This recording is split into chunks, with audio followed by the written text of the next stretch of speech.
Good something. Do you ever just wake up at 3:33 in the morning, and just you're just up, and it's 3:33, and you're like ready for anything, but it's like 3:33, and so you know what are you gonna really do? This is my normal reality. Like almost every night, at about just before 3:33, I wake up, and it's been going on for so many years, and it's not an every night thing, but there are times where it's pretty consistent that I can know that I don't have to set any alarms. I'm going to be up at that time, and you know, uh, and it's one of those things I still haven't really figured out yet. I'm like, what is that about? What am I supposed to do when I wake up? Am I supposed to? People say, oh, that's the time where you manifest, and that's where you time where you dream, where you write, and maybe.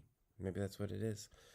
Um, I like to say that I do that all the time, but it's something I rarely do. I usually just get up and kind of am with my thoughts. Um, and so this morning, since I'm making videos, I thought, I'm just going to make a video. And the thoughts that are coming into my mind this morning at 3:33, and this is a really special date for me because my father, who died 15 years ago, on January 8th, um, 2011. He was born on January 7th, 2000. Oh, not 2000. January 37th. I'm sorry, January 7th, 1937. So he died, and he was born and he died around the same time. And so for me, that's a special time. It was a special time for him too. But I just know like that encapsulates a really special date. And so, if it is for a manifestation, uh, I know that I want to have more of a voice on social media, but not really social media. I just want to be able. I feel like there is so much beauty that I hold with inside of my life, my experience. It's the way I see the world, my every single moment, from the moment I wake till when I go to sleep. When I wake up at 3:33 in the morning, is just freaking miraculously beautiful.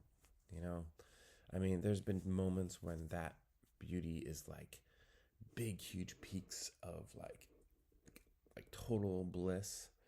Um, and that's not what it is anymore. And I'm really grateful for that. Like now I just feel like I'm in this consistent place that feels like peace that I never even thought possible to be happening all the time. And it doesn't matter what's happening.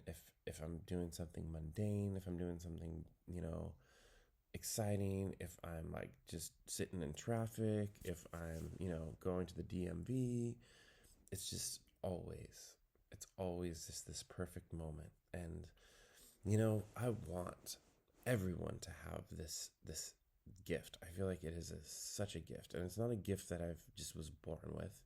This has not been my reality my whole life. In fact, it's fairly new.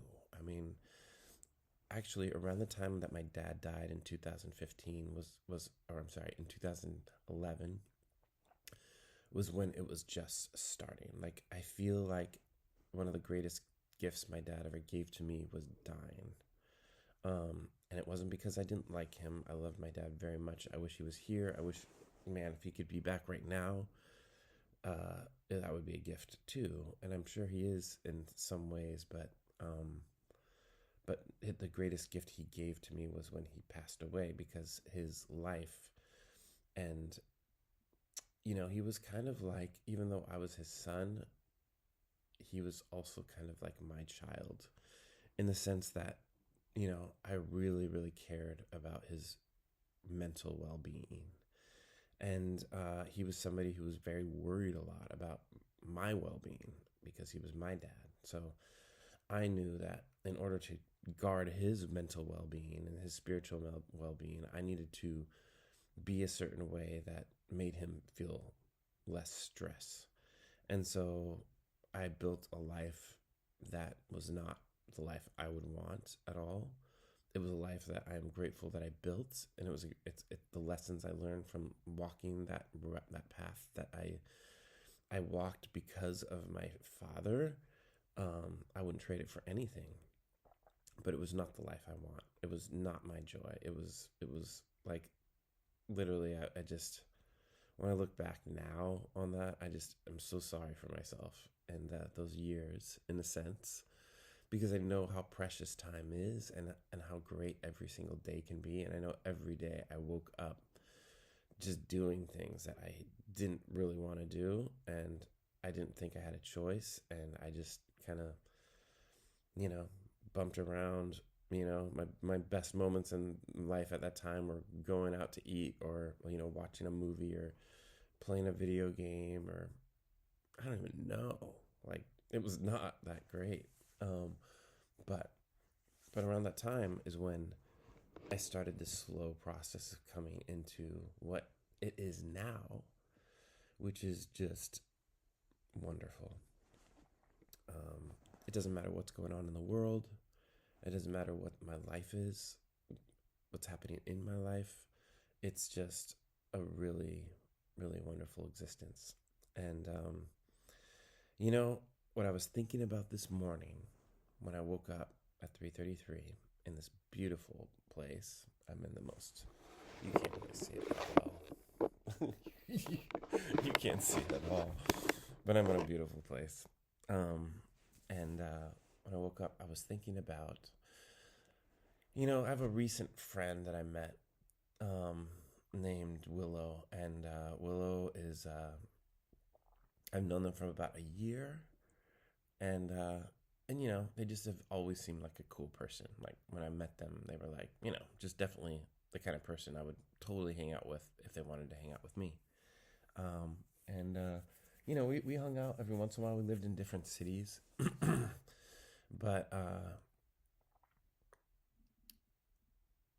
but in the last month or 2 months, we went and saw the movie Wicked together, and that was really fun. We saw it with our kids, and we had a great time. And then since then, we've been talking a lot more, and just I've gotten to know them a lot more. And on the outside appearance of this person's life is very, very normal. It's like very, very normal life. They work a job, they got their kids, they stay pretty busy, they teach some things. But when you look closer at their life, you see freaking wisdom and knowledge, and like that this person is holding together something just so it's a really miraculous life. And that was something I mentioned to them yesterday. Like, we were doing this mantra that I'm so excited about, called the miracle mantra. It goes Guru Guru Why Guru Guru Ram Das Guru, and we were doing that, and it's called the miracle mantra. And I said to them, wow, well, if this is something you do, like, your life is a miracle. And so, I definitely would give this a try. And then I was thinking about, like, that comment, and I was like telling them that their life is a miracle, when, from the outskirts, it looks very basic, but it really is a miracle. And what makes it a miracle is not anything. I mean, it's everything. It's everything that their life is. But mostly it is who they are in conjunction with their life. Like, I see how they handle every single moment. I've been watching about how they handle just everything. I can see, like, stress and anxiety move through them. I can see, the ups and downs and the things going wrong, and I see how it hits them and moves through them, and how they process it. And it's not like they're ignoring it. It's not like they're stuffing it. They're just a really, like, they're just living their life miraculously, and I see that, and it helped me to see, gosh, it really isn't about what you see on the outside of a person's life. Like, if somebody could have all the money and all the cars and all the wealth, and how they're processing and sitting with that, the things that they have, is could be very, very hard and very sad. Somebody could even have like a really spiritual life. They could be, doing all these spiritual practices and have, Zen like, gardens all over their life, and, you know, I don't know, whatever spiritual life is supposed to look like. And it could be very much not, they could be just in a constant state of not peace, of dis-ease. And, but a person could have almost any kind of life. And if they're able to move with it and flow with it and be at peace with it, and, release things that are not their joy, I think, doing things that you're not enjoying is definitely not a miraculous life, and I know that there's constant offers for doing things and for money, or doing things for whatever reasons, pushing through, grinding, and I just think that that's never, well, maybe I don't know. I don't want to say that. I know I've done stuff that has felt, that looking back seems like a grind, but at the time it wasn't, and I got a lot out of it, and I did enjoy it. But I do think now, I'm finding a different flow, and I feel like my life is becoming more and more miraculous every day. And so I'm hoping that I want to have this platform. I want to have a platform on YouTube, more than anything on YouTube, I think, or just, I want a place where people can find me, and that I can learn how to speak my words and engage the right people, so that the people who are ready can unlock this door within themselves that I have unlocked within me. And it's taken many, many years for me to unlock this. And in some ways, I felt like I was doing it blindly, and with no help. I had received tons of help, but I feel like I never knew, or had, or I never knew anybody who had really unlocked it like I have unlocked it. And now that I've unlocked it, and I'm on this planet, and I'm young, and I have access to things like YouTube, that I can share this information with people, I want to learn how to share it. I want as many people as possible to understand this. And I don't know how to share it yet. Like, I don't know how to get this information out yet. I'm learning by taking this course by Sky Cowan, but I don't know how to do it yet. Like, there's a freaking, just the promised land exists inside of me, and it is like so beautiful. And I know, like, now I know, like, you don't know, like, what's inside, like, because, like, how do you even tell people when you discover this stuff? Like we are all on the outside the same thing, like, hey, how's it going, blah blah blah, messy hair and all, but what goes on, like, what is going on within us, like the connection between heaven and earth within, like, heaven and earth inside of our beings, like, and how those interact. Oh my gosh, like, that is everything. That is everything. Nothing else really matters. Like, everything needs to be born from that, the connection between the heart and mind. And I see it as a Vesca Pisces. And if I put any effort in this video, I'm going to put a Vesca Pisces up. The Vesca Pisces is the connection between the heart and the mind. And then there is like, yeah, and then everything can be born from that. And you guys, oh, I just can't wait to share. I just can't wait to start seeing the fruit of other people, and it's never gonna just be because of me. If anything, like, if I can just hand people anything, it doesn't matter if I'm like handing them the package, like I did the other day with this homeless woman named Rebecca. That was like this book I wrote that was like to get people started on the path. And she was super excited and like, oh my gosh, thank you so much. This is the greatest gift. And I was like, yeah, this is the greatest gift anybody could possibly give you. But I'm so glad that you're receiving it like that.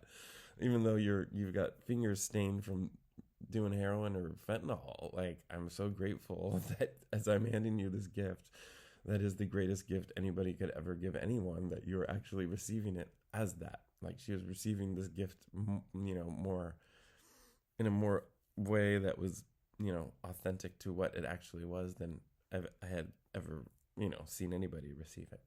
And who knows what she did with it or if that really went anywhere. I'm going to believe that it is going to be a great gift, even if she continued to do fentanyl and meth and heroin or whatever she was up to. I even told her, I'm like, dude, just keep doing whatever you're doing, but do this also. Like, do this every day. Do this as much as you can, and then keep on with whatever you're doing. You don't have to fight it or anything. Like, just know that this is your answer. This is your key to unlock the prison cell that you were in. And it was cool because I saw her as having real potential. you know where most people don't. I mean, to be completely honest, most people, I could hand them the greatest miraculous, I can hand them the key to the kingdom of heaven, and they would just be like, huh, okay, and like throw it away with their trash. But this woman, like, was in tears. She was crying, like she knew. And I really think that she got it. And even though she might have just like went and bought a pack of cigarettes after that and smoked them, and then her dealer called and she bought a bunch of, heroin, and then she went and shot up and went, maybe she's just going on a major binge right now because she's like, this is the last binge. And if she is, then great, but yeah, there is this miraculous thing that I hold inside. And when I say that, and I'm going to get more and more comfortable saying that, because for a while it's like saying, oh, I don't want to draw attention to me. I don't want people to be like, oh, you think you're so great. No, I know. I don't think I'm so great, so I don't have to really care what people think. Yeah, people are going to think if I say I have this fucking miracle inside of me and I want to share it with the world. I am a miracle. I am a miracle. People are going to think, oh, look at you. You think you're a miracle. Yeah, I'm a fucking miracle. But I don't say that I'm a miracle with any ego. I get it. It's not that. And I can understand, like, there even is a version of me in the past that if I would have heard that, I would have felt sick to my stomach and be like, oh, that guy is such a egotistical. He thinks he got no problems. No. Yeah. And I get it. I get why people would think that. And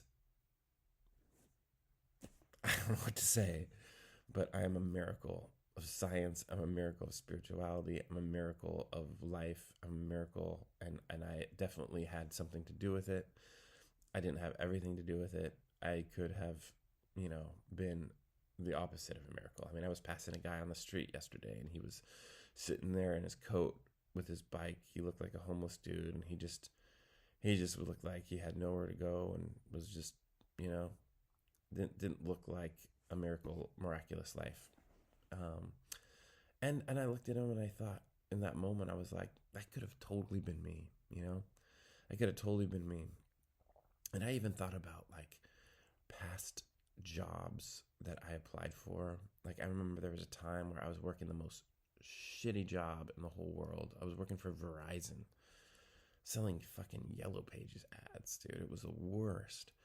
And I wanted a job at a normal place so bad. And I was in Portland, Oregon, and, they had Nike here and Adidas and Intel, all these big companies. And I thought, I live in the city with these big companies, and I got a college degree, and I work pretty hard, and I got a good personality. Like, why can't I get a job at one of these places? And I would apply at Nike to nothing, like not even a blip. I would apply at Intel to not even a blip. Jobs that were below what I should have got, like jobs that were like, we don't require a college degree, and I'd like apply for them, and they were just like, no response. I would apply, and I remember I was applying at the time for a job at Adidas, and for the first time, because I knew somebody there, I got to go in for a interview. And I went into it for an interview, and I gave my all, and I was pretty much like, guys, I will do anything. I don't care. You have me work all the hours. You have me work extra hours. I just want to be here. And they said no. And I was just like, what is wrong with me that I can't even get a freaking job that I like. And, you know, when I was looking at that guy that just looked homeless and lost, I realized, man, if I would have gotten one of those jobs, that could have been me in some ways. Like that could have taken me down a path where I could have abandoned this this treasure that I was close to unlocking, and close meaning like 20 years later. Um, and I could have like been taken down a different path where I would have, invested all my time and money and my energy into, working for a company like Nike, and maybe I would have gotten even a high level job like a CEO or a, what do even people underneath CEOs. I could have gotten a really great job that paid really well and be making, $300,000 a year right now, or even more, maybe even $1 million a year. And that would have been the worst thing that could have ever happened to me. And I could have been a different version of that guy just standing there, not knowing what to do with his life. Like I could have been there at 5 o'clock on a Thursday, having a beer in a super nice restaurant, looking at my phone, checking Reddit, before I got into my Cybertruck and drove off to my, one of my many mansions that I had. You know, that would have been such a failure, such a catastrophe. I really believe that to be true. And here I am now today, and, I've got maybe $1,000 to my name. I'm looking at $1,000 minivan. It's a Honda Odyssey, and I'm just like, freaking $1,000 for a Honda Odyssey that works. And I just am like, I can't spend that kind of money on a freaking van. But this life with so little money that I have, and a business that I've built for the last 7 years that's kind of rocky and shaky, is just the best possible existence I could ever ask for. And I thank myself and I thank Spirit every day, all the time, for what this is. Like, it's just amazing, and I hope it never goes away, and I don't think it ever will. I don't think it'll ever go away, because once these things line up and lock in, and you can see them lock in, I just don't think anything can ever take it away from you again. I don't think there's anything that can be done, and I don't want to test that. At one point in time, I felt like I had it, and that was like around 2013. I had the beginning. I was getting my first tastes of what this could be, but I was nowhere near it yet. But I thought I had it, because I was experiencing something that was so beautiful and profound, and I was experiencing at the time these bliss moments. Like, I was having this bliss, but within that bliss, I was actually not very satisfied with my existence. Like, my moment to moment, was just not at peace. And I remember at that time, I was like, in some ways, I had the intention of trying to break the peace that I was feeling, or that I thought I was feeling, and that I was feeling, but it was not a complete peace. So I think I was like, there's a part of my soul that knew, no, you're not really there. You better try to break this, because you could be in this like almost there state forever. And so I was trying to break the peace that I had found that was not complete. And eventually I did break it, and it was like a dam broke, and I went from peace to freaking the most turmoil I could ever imagine. And that was my dark night of the soul. That was my ego death. My ego was still very much alive when I thought I was tasting, enlightenment or whatever. And that ego death was the most painful experience I could ever imagine, and I wouldn't ask it on my worst enemy. It was so bad. But that was also the medicine that I needed in order to find the place that I am now. And so I'm so grateful for that ego death. I'm so grateful for that horrible, just experience that maybe I'll talk about someday, because it brought me to this place, and this place does feel unshakable, and it does feel like it can never be taken away. And and because of that, I'm not trying to break it either. I'm not going out and doing reckless stuff saying, let's see if I can break myself because I feel unbreakable. No, I feel unbreakable. It's true. And I don't feel like I want to spend my time trying to test the limits of this. I think about the Leonard Cohen song that says, "Your faith was strong, but you needed proof." And I don't need no proof. I love what this is, and I just want to share it. I want to share it with every single person out there. I don't care if you're a freaking fentanyl addict bent over like a zombie, or you are a CEO of a Fortune 500 company, or you just lost your job, or you're a housewife, or you are a teenager, or you are a whatever.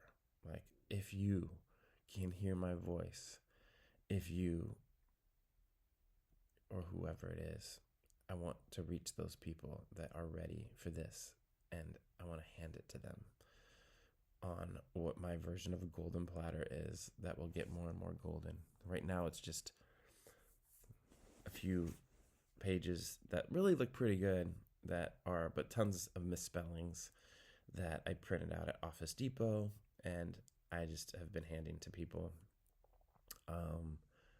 It's really good. It's really good. It's crap, but it's good.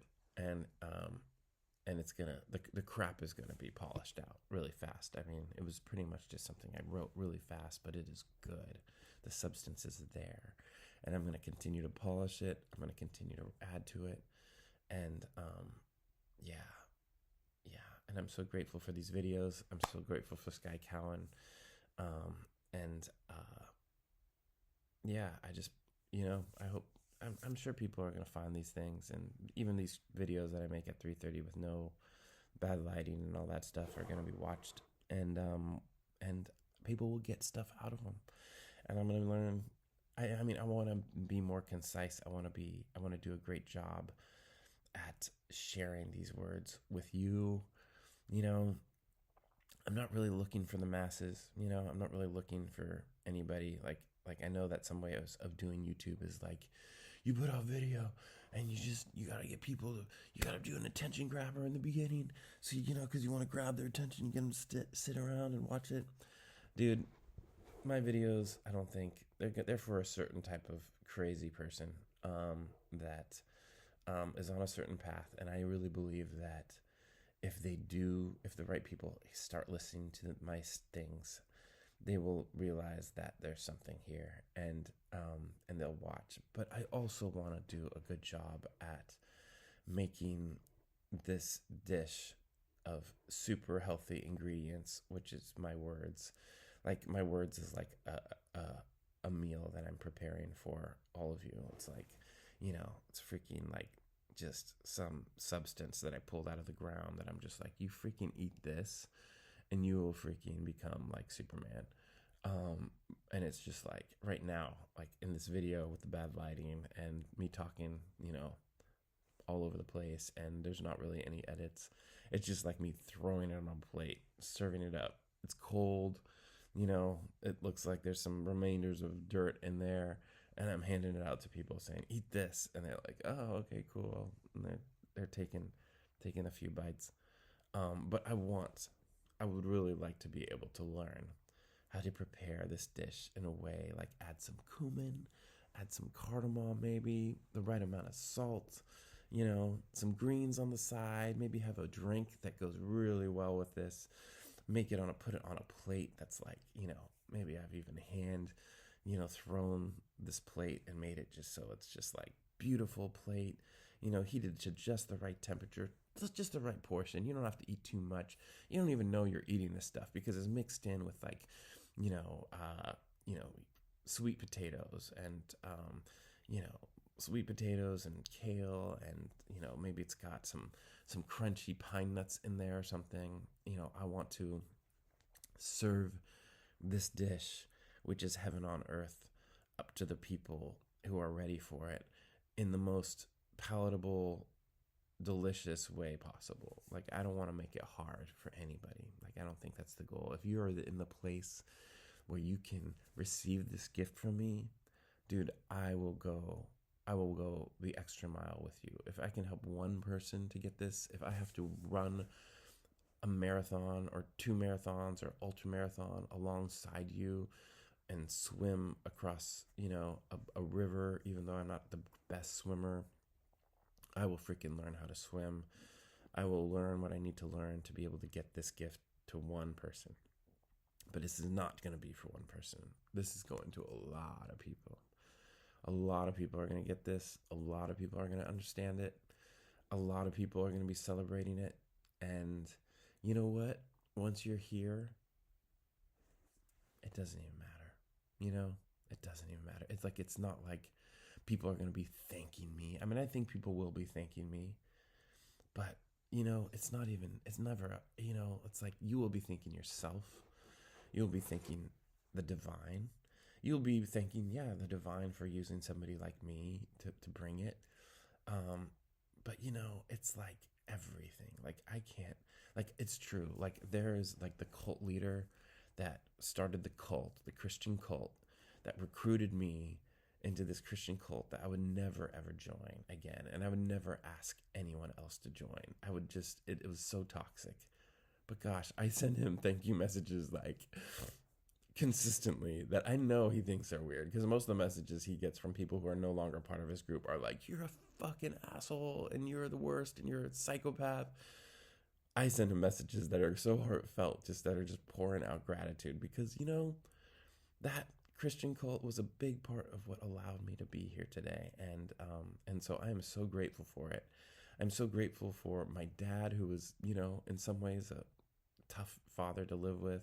I'm grateful for my crappy job at Verizon Wireless, for the women that I was with that I wasn't really in love with. I'm grateful for all the parts of my life, the good and the bad, because it got me here. And so, yeah, there were people that were like really trying to help me, and they're even those people are not the number one. And I don't think, even by me packaging this gift for you and handing it to you, I don't think once the people get here, will look at me and be like, you are the best, amazing person. They will see that I was just maybe one piece. But I want to get this to as many people as possible. And it looks like I'm wrapping up right at 33 minutes. And so I'm going to go for that. And I'm going to say thank you so much for watching this video. And I love you all. And I love this life. And man, how blessed are we to be able to be here today in 2025.